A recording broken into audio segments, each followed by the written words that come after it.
Hello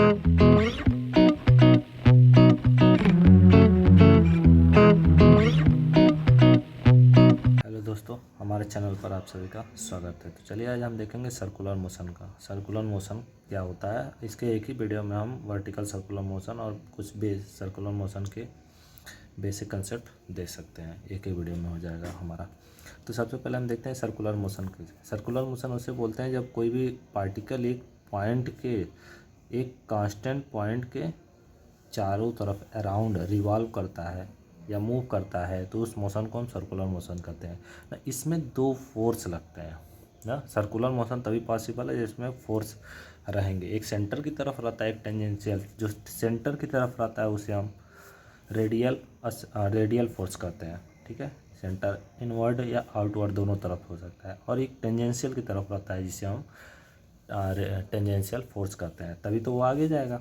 तो जो centre की तरफ रहता है ना, उसे सेंट्रीफ्यूगल फोर्स कहते हैं, सेंट्रीपिटल फोर्स कहते हैं। और सेंटर से जो आउटवर्ड रहता है उसे सेंट्रीफ्यूगल फोर्स कहते हैं।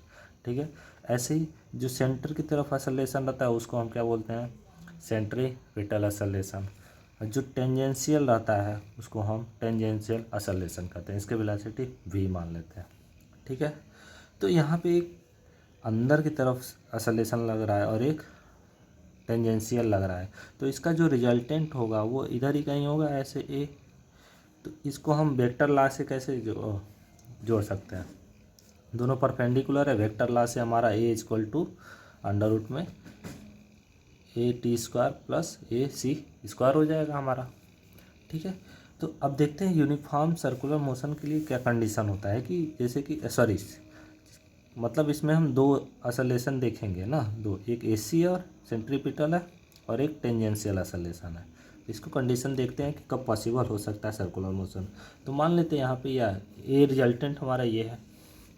ठीक है, ए रिजल्टेंट हमारा ए है, मतलब net resultant acceleration of circular motion body. अगर टेंजेंशियल एक्सेलरेशन और सेंट्रीपिटल एक्सेलरेशन दोनों जीरो हैं ना, मतलब ना ये है सेंटर की तरफ एक्सेलरेशन है, टेंजेंशियल है, तो उस हिसाब से इस बॉडी पर कोई फोर्स नहीं है। उस जब बॉडी पर कोई फोर्स नहीं होता है तो यूनिफॉर्म स्ट्रेट लाइन मोशन होता है।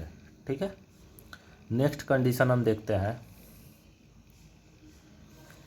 जब टेंजेंशियल नॉन जीरो हो और सेंट्रीपिटल एक्सेलरेशन जीरो हो तो टेंजेंशियल, तो उस हिसाब से उस कंडीशन पे जो बॉडी का मोशन होगा non uniform straight line motion होगा।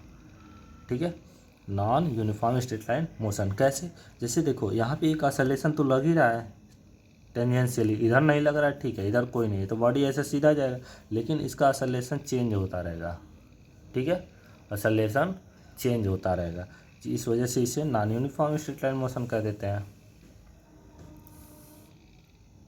ठीक है, नेक्स्ट देखते हैं, जब टेंजेंशियल एक्सेलरेशन और सेंट्रीपिटल एक्सेलरेशन दोनों नॉन जीरो हो तो उस कंडीशन पे नॉन यूनिफॉर्म सर्कुलर मोशन होता है। क्यों? क्योंकि देखो इधर भी फोर्स लग रहा है, अरे एक्सेलरेशन लग रहा है सॉरी, और इधर भी एक्सेलरेशन है टेंजेंशियल। ठीक है, जब एक्सेलरेशन है तो सर्कुलर मोशन के लिए सेंटर की तरफ एक्सेलरेशन होगा तो सर्कुलर मोशन पॉसिबल होगा, लेकिन वो सर्कुलर मोशन कैसा होगा, नॉन यूनिफॉर्म होगा। और जब चौथा कंडीशन, जब हमारा ए टी ना टेंजेंशियल एक्सेलरेशन जीरो है और सेंट्रीपिटल एक्सेलरेशन नॉन जीरो है, मतलब ये वाला नहीं है, ये वाला एक्सेलरेशन नहीं है, तो उस ये टेंजेंशियल एक्सेलरेशन नहीं, तो इस कंडीशन पे हमारा जो मोशन होगा यूनिफॉर्म सर्कुलर मोशन होगा। सेंटर की तरफ एक्सेलरेशन है वो, उसके लिए हमें वो केवल सर्कुलर मोशन के प्रोवाइड कराने के लिए एक्सेलरेशन होता है और उसका कोई रोल नहीं होता है सेंट्रीपिटल एक्सेलरेशन का। लेकिन टेंजेंशियल जो होता है वेलोसिटी कम होगा, ज़्यादा होगा, यूनिफॉर्म होगा, नॉन यूनिफॉर्म होगा, इसके लिए होता है। तो यहाँ पे टेंजेंशियल जब जीरो है तो यूनिफॉर्म सर्कुलर मोशन होगा बॉडी का। ठीक है, यहाँ पे एक बेसिक फार्मूला है कि जो सेंट्रीपिटल एक्सेलरेशन होगा आर ओमेगा स्क्वायर या वी स्क्वायर बाई आर होगा। ये प्रूफ है डायरेक्ट, अभी प्रूफ भी है इसका, बहुत बड़ा है। ठीक है, यहाँ पे हम केवल फार्मूला आपको दिखा दिए हैं। हम नेक्स्ट देखते हैं वर्टिकल सर्कुलर मोशन। इसका एक प्रूफ देखते हैं। कि वर्टिकल सर्कुलर मोशन में क्या क्या कंडीशन होते हैं। तो एक सर्कुलर मोशन हम देखते हैं कि एक सर्कल ले लिए,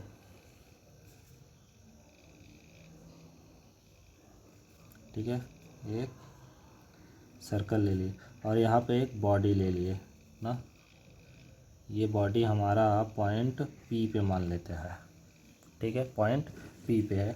यहाँ पे ये स्ट्रिंग है, टेंशन अंदर की तरफ रहेगा, टेंशन अंदर की तरफ, और इसका रेडियस आर है, ठीक है। ये थीटा एंगल कहीं पॉइंट पे हम ये रेफरेंस पॉइंट से यहाँ पे ले लिए, ए पॉइंट से यहाँ पे ले लिए, कहीं पॉइंट पी पे थीटा एंगल पे है। तो यहाँ पर ध्यान से देखेंगे, जब इसमें सर्कुलर मोशन होगा तो एक बाहर की तरफ वर्चुअल फोर्स लगेगा जिसे हम सेंट्रीफ्यूगल फोर्स कहते हैं, ठीक है।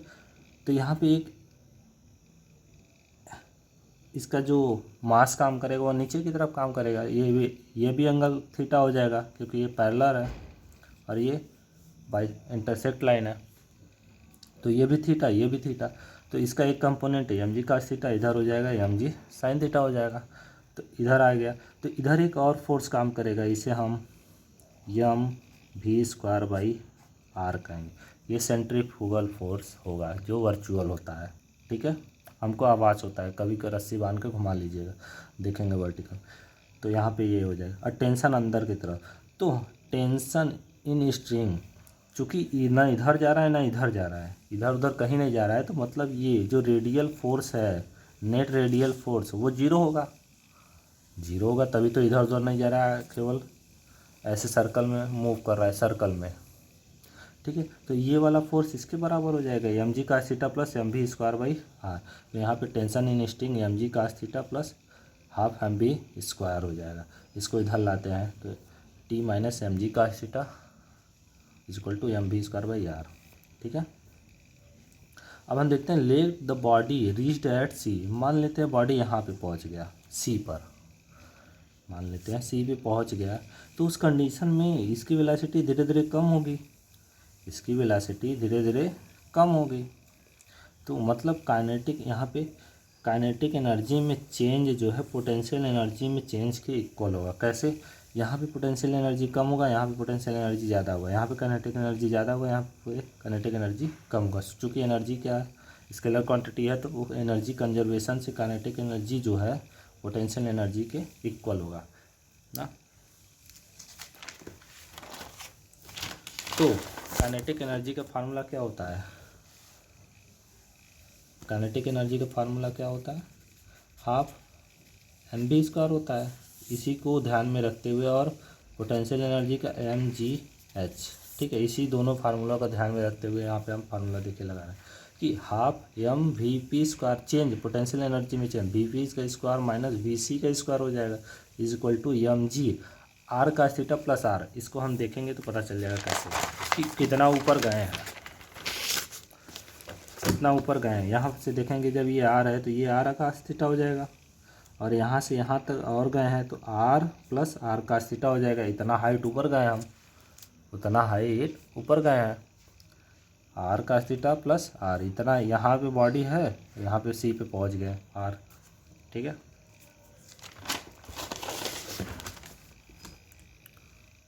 तो आपको ये समझ में आर का थीटा प्लस आर, ठीक है। तो अब इसे यहाँ पे एम से एम कैंसिल कर दिए। अब यहाँ पे सॉल्व करेंगे तो V P square equal to V C square plus two G R, R common ले लिए, one plus cos theta, equation number 2। Equation number 1 tension वाला, ठीक है। दोनों इक्वेशन में हम क्या करेंगे ना, वी पी का वैल्यू इक्वेशन नंबर 1 में रख देंगे, ठीक है। वी पी का वैल्यू इक्वेशन नंबर 1 में जब रखेंगे तो T P tension in string at point P equal to M G cos theta plus half M by R bracket में वी पी स्क्वायर था, तो वी पी स्क्वायर की value उठा के उसमें रखेंगे तो V C square plus two G are और ब्रैकेट में 1 प्लस कास थीटा, ये bracket close. T P M by R R G cos theta, यहाँ से एम बाई आर कॉमन लेंगे तो R G cos theta plus V C square plus two G R plus two G R cos theta हो जाएगा।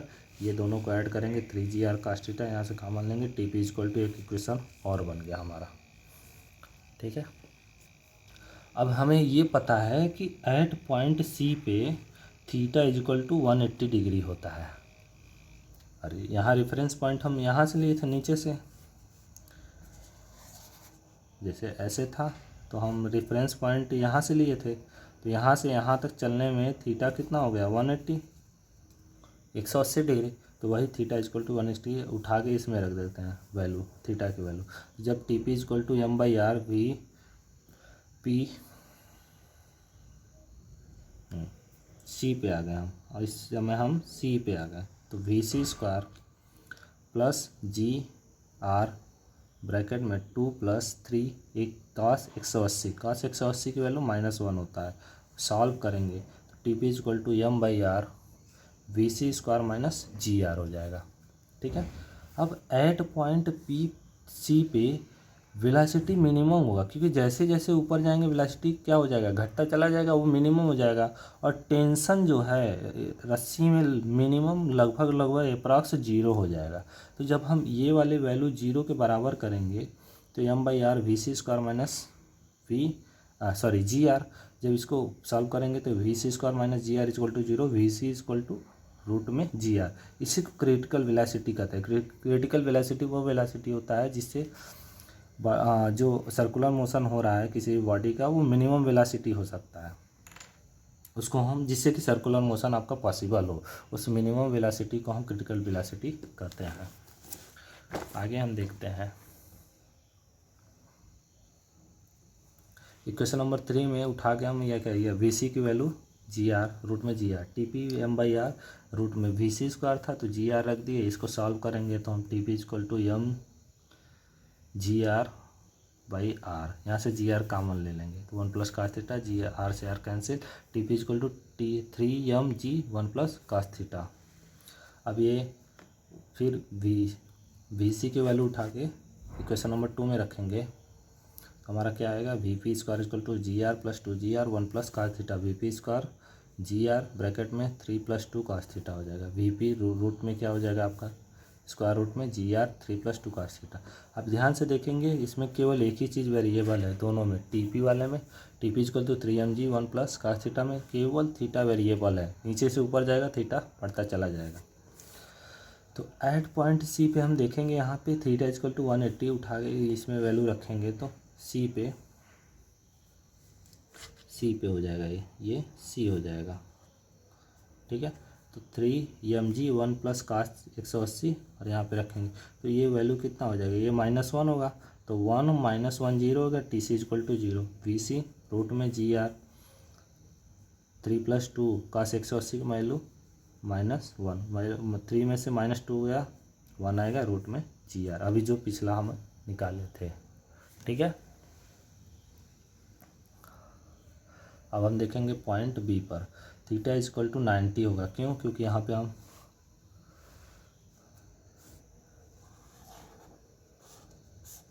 ए था, ये B था, ये सी है और ये डी है, तो यहाँ से यहाँ आएंगे तो थीटा 90 हो जाएगा, यहाँ पे 180 हो जाएगा, यहाँ पे 270 हो जाएगा।